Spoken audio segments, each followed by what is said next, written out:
to master communicating with an executive, you need to do something that no one really does.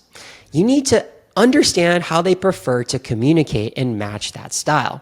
And you can either do this by asking the executive directly or talking to their direct reports individually, one-on-one, and getting their unfiltered opinion.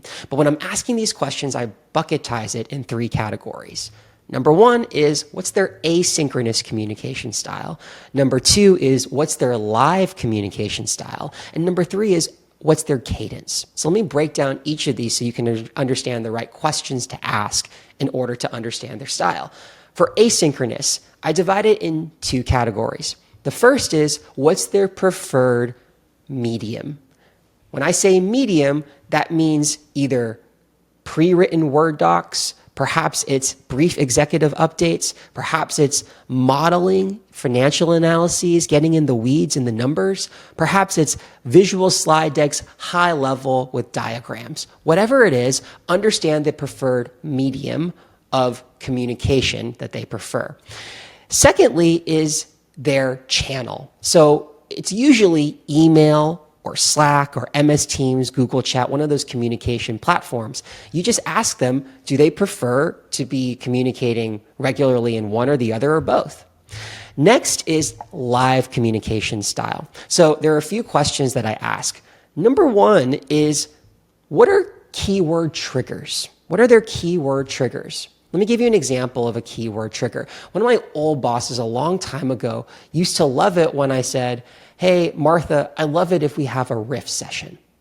And riff session for her immediately refocused her from thinking about how do I give updates to, okay, let's have a collaborative brainstorming session where we're bouncing ideas off one another.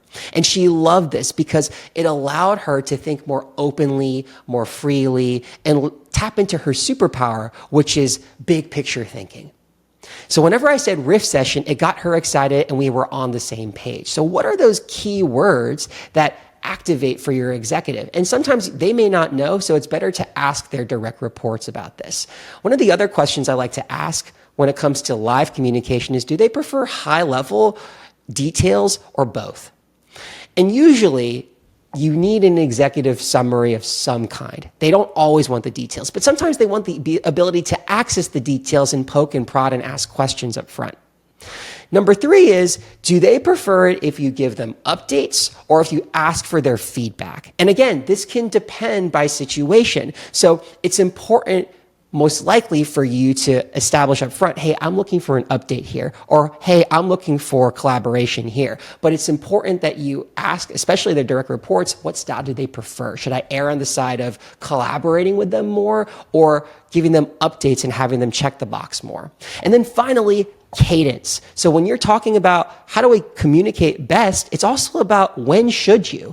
For example, do they prefer end of day status updates, end of week status updates? Do they prefer if you have weekly one-on-ones in a certain time? Perhaps they're very open to you pinging them and asking for 10 minutes of their time to debrief about something, especially if you're remote. Either way, you should understand their cadence and even build a great relationship with their executive assistants so that you can be on their calendars exactly when you need it. So I hope this helps you. If you have any questions, feel free to let me know.